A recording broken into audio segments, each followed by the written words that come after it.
I'm not going to. I agree with the family part. I'm a black man who is a father to his children, and I'm a happily married black man to a black woman. So I'm never going to argue with that part, But I just feel like everything is black with you. Black is wrong. Black people do this and black people do that. And when I ask you what white people do wrong, you said you're not worried about white people at all. I'm talking about the damage, disproportionate damage going on in the black community. So the black face of white supremacy was on the Breakfast Club. Yeah, Larry Elder, the black face of white supremacy, made his way to the Breakfast Club.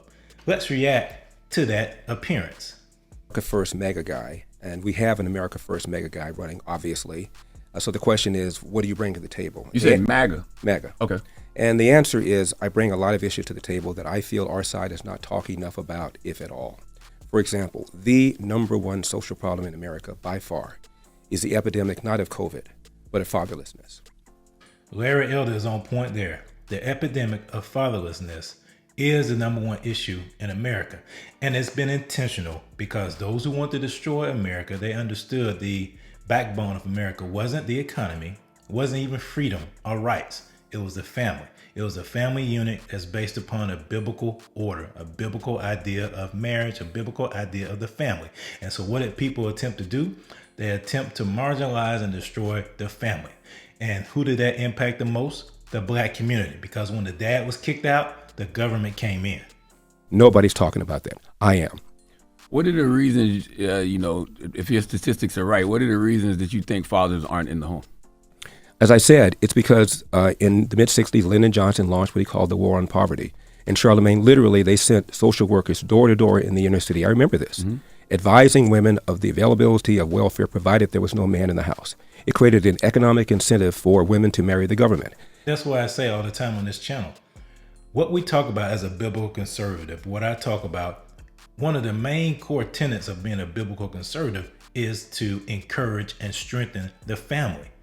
See, when the family unit is intact, you are allowing God's natural order to flow into a community because it's God, it's the husband, it's the wife, and the children are underneath that. And see, when you remove a man from the home, you remove the covering, the protection spiritually over the home. And so therefore, what happens? It leaves the door open for people to come in and steal, kill, and destroy, for the enemy to come in and steal, kill, and destroy, especially for those young men and those young women that grew up in those homes, because most of the time, those young men and those young women either end up in the streets.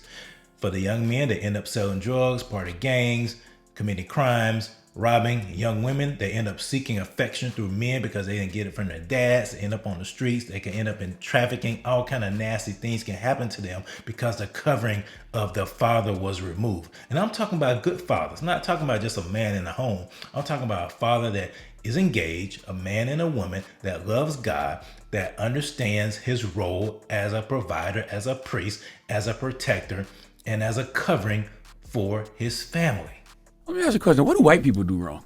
Here we go. But Charlemagne wasn't having that, because in the back of his mind, it's all the white man's fault. It's white supremacy. That's the issue, Larry Elder. Not this fatherlessness stuff you're talking about. It's the white man. It's the system. Systemic racism. If I were involved in something like that, Charlemagne, I grew up with a dad, just as you're raising your own children. I would have been more afraid of my father than I would about the cops catching me. These kids are afraid of neither. They don't have a father in the home. Cops are demoralized. They're pulling back. Their manpower is short. And as a result, you tell a bad guy you're less likely to be caught, convicted, incarcerated, crime goes up. They may be criminals, but they're not stupid. Mm-hmm. Well, the reason why these children are not afraid of police officers is because they have a lot of hurt inside of them. These young men do not have respect for men because of what has happened to them. And that's another aspect of this that we have to address and we have to talk about. We can't always talk about the crime aspect. We have to recognize these young men are dealing with hurt. Hurt people hurt people. And so therefore they're lashing out because of the fact they did not receive the love, the direction, the fathers in their homes to strengthen them as young men, to speak to that young man on the inside of them and to help train and rear that man into what a man's supposed to be. And so therefore they have that hurt. They have that huge hurt on the inside. And so how do they respond? They respond in rage. They respond in anger. They don't care about anything. Their life doesn't mean anything to them, and they don't value the lives of others because they feel as if their father did not value them enough to stick around. And that is what we're dealing with in this society. And that's why it takes somebody who knows God, who knows the love of God, and that can share that love and will not just point the finger at them, will not just say black, black, black, black, black, or white, white, white, white, white. Look, man, God loves you. Don't be a victim. Don't buy into this victim mentality. You got greatness on the inside of you. Let's live it out. Martin Luther King in 1966, Charlemagne, gave an interview to the BBC. This is 2 years after the Civil Rights Act of 64 got passed. And he said, I'm amazed at how many positive changes there have been in America in the last 2 years. Why, if things keep going like this, we could have a black president in about 40 years' time. President, meaning at that point, I can feel that I've reached the mountaintop, which is a speech he gave right before he got assassinated the day before. Now, Dr. King wasn't talking about reaching the mountaintop in terms of us having a black president. He was really speaking in terms of him seeing the progress that was made since the civil rights legislation was passed. But Dr. King, even towards his dying day, kind of lamented what had happened because of the civil rights legislation, how he started to see a number of the black businesses being less utilized and starting to go under because of desegregation. Mr. Elder, a quick question. Here we go. Let's go, Tez. Let's just remove the word racism, since that seems to be a word that triggers, a conversation down the water hole. Let's just focus on the word system. Tez, you can rely upon Tez to bring in the heat. Okay. You mentioned that the system was the one that discouraged. And again, we have no problem with agreeing that the family, the black family, should certainly has some room for some improvement. But let's just focus on system. Room for improvement? System. Well, we're not going to go down that water. We're not going to go down that water hole. Let's get to the question. So the question is, you said that the system encouraged black women to be single mothers, correct? I said the welfare state, yes. The welfare, the system. So who's in charge of the system? You know what she's fishing for? She fishing for that white folks. She fishing for them white folks. She fishing for that white fish. White fish is pretty good, by the way. Whiting is pretty good. That white fish. Not what she's fishing for. She's fishing for the white man. The white man. Who was in charge of the system? Well, it was Democrats that passed it. And who were Democrats? Were they black or white at that time? Well, at the time, majority of black people were Democrats, as the majority of black people are Democrats now. Not the voters. I'm talking about the system. Remember? Man, Tez, boy, she is on it. Her focus is on white folks. White folks rule in Tez's mind. White folks are the ones that cause all the problems and they bring all the solutions. That's crazy, ain't it? But that's what this whole CRT, this whole victim mindset, white people can never do enough to repent for what they've done. But at the same time, white folks are the ones that hold all the cards to make things right. So black folks have no agency.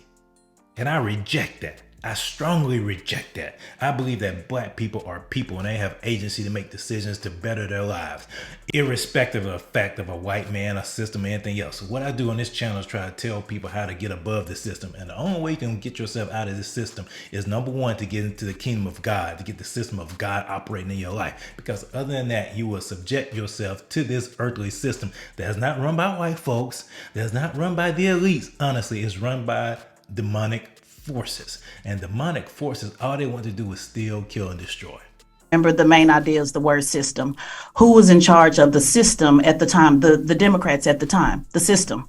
I'm just going to Charlemagne's point about white or black. Was it white Democrats in charge of the system or black Democrats in charge of the system? Well, if you're prepared to say that Lyndon Johnson did this viciously with an intent to destroy the black family, I disagree. He did it with the best of intentions.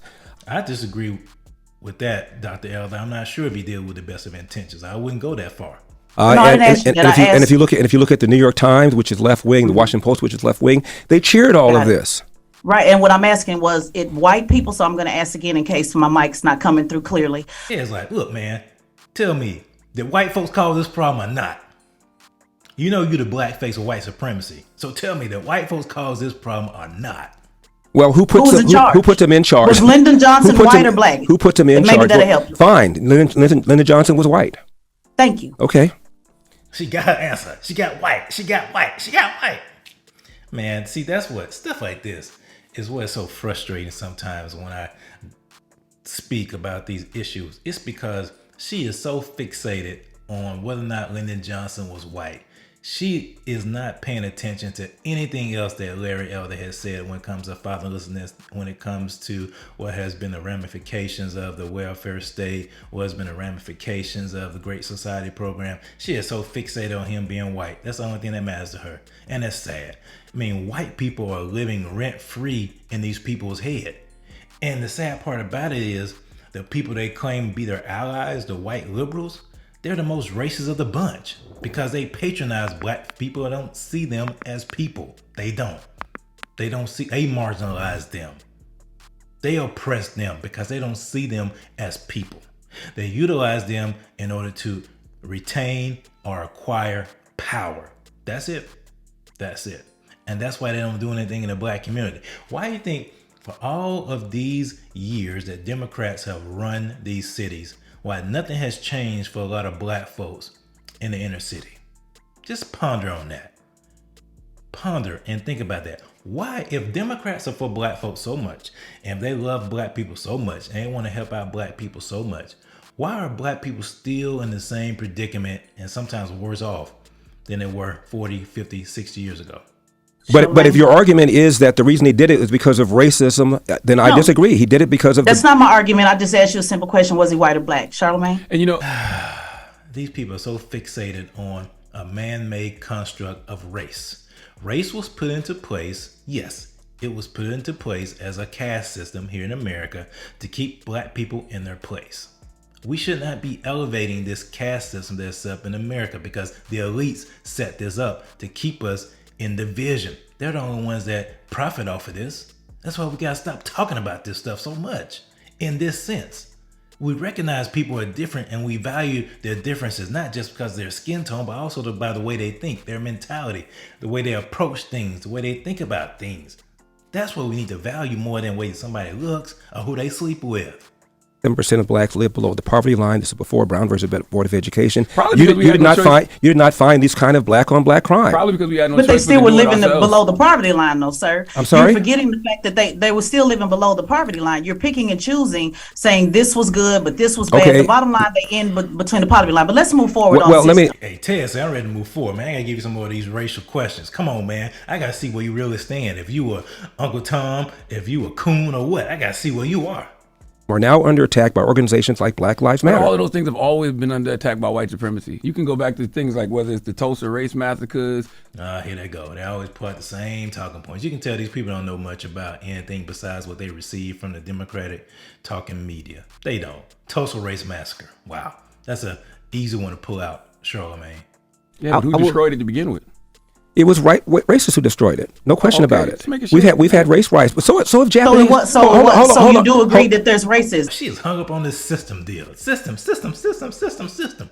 Yes, there is a system put in place by elites to keep people who are not elites in place. The system is not white. The system is not black. It's a demonic system that the elites have put in place to keep anyone who is not part of their club down. Why do you think they're always pushing people to go to college and to come out and work as an employee, as a cog in the system? No, they do not talk about entrepreneurship. No, they do not talk about ways you can get out of this system and work for yourself. They don't. That's why they're so afraid of creators on YouTube. That's why they're so afraid of TikTok, because they can't control it. That's why. I'm just so confused. You know, Mr. Elder, I never even came close to saying. I never came close to saying there was no racism. You just saying you don't think it's systemic racism. Not anymore. Obviously, there was. We had something called slavery. We had something called Jim Crow. That destroyed black. Hold on, sir. That was system that destroyed. That was the system that destroyed Black Wall Street. Wasn't. It was ignorant, racist, white people that destroyed Tulsa. It wasn't a system. Man, these people, they don't see. This is collectivism, Marxism, communism coming out of her mouth. They don't believe in individual responsibility. They don't believe in individual rights. They believe that everything is a collective, a group. And if somebody did something, it's because it's part of a quote unquote system.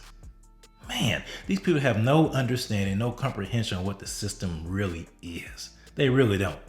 Sir, Yes. let's just, okay. Here come Tez again. talking about your response to Envy when you said more white people get approved for loans. Since you like numbers, Washington Post said black Americans have the highest denial rates for purchase and refinancing loans, according to Home Mortgage Disclosures Act. Because of their credit score. And all credit scores are the same. 15% of Hispanic loan applicants were denied, compared with about 11% of white and 10% of Asian applicants with same credit scores. And that's Washington Post, since you love numbers so much, and I know you do love numbers. That's coming from the Washington Post. That's 2023, not 1995. I can show you a study that says the opposite. Okay, these people so hung up on white people, Asian people, Hispanic people, that they lose sight of the real important things that need to be discussed, that Larry Elder is attempting to discuss. He's trying his best to keep it together, because these people are really so far ingrained in this victim mentality that everything is so hard. You know, I'm a product of a broken home. My father left when I was 8 years old. My mom had to work 2 jobs to provide for me and my brother. My brother was older than me. He left. He went to college. So it was just me and my mom. My mom worked 2 jobs. We had to take care of my grandmother on every other weekend. We had to do a whole lot of stuff. Not once did my mama ever put a victim mindset, a victim mentality in me. And I thank God for that, because therefore I was able to see that I'm more than what my circumstances were at that particular time. And the problem that I have with people like Envy, people like Charlemagne, and people like Tez is that they know that the hard work and the opportunities they were afforded can be given and provided to black people. And once people who have the same opportunities as they have afford themselves, acquaint themselves, avail themselves, then they can achieve just like they are. But instead of speaking like that, they speak to victimization. They kick the ladder off because, like I've said in previous videos, black bougie elites don't want other black people to succeed because they lose their position of privilege. All those white men end up in jail when they still had fathers. The Trumps and the Giuliani. I'm just asking the question. Like, how did they end up in jail? Because some people commit crimes. No, sir. Stop. Here we go. Let's finish this thing off with Tez. She said, stop. No. Nah. Stop. He got indicted. That's a far cry from being in jail. Why did he get indicted? Well, he got arrested, is what I'm saying. He's going to get arrested. He got indicted, in my opinion, because the DOJ has a double standard. They let Hillary pass, for example. She clearly violated the Espionage Act by having an unsecured server in her basement. She paid for the Steele dossier. She destroyed. Tez got to get her system answer in, man. Larry Elder, answer the woman. She wants to know if it was a system or not. Basically the same thing that was in the advanced placement African-American courses. And now because it's in that, all of a sudden the governor is accused of somehow defending slavery. He's not doing anything of the sort. What did you think about that? Well, sir, you were actually one that defended slavery. In your comments, you said that, like it or not, slavery was legal in response to reparations. So it's you that was defending slavery, correct? Defending it and saying that it's illegal are two very different things. Boom! Larry Elder. Boom! He got Tez. So that's just a snippet of the discussion, the interview that the Breakfast Club had with Larry Elder.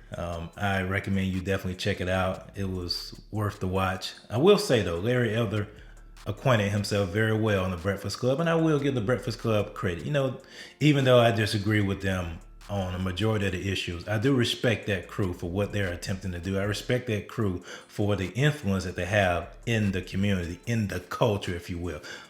I do hope that they start to speak about things from a overcomer mindset, from an overcomer position, and not from a victim mindset, because we are not victims. We are empowered for greatness.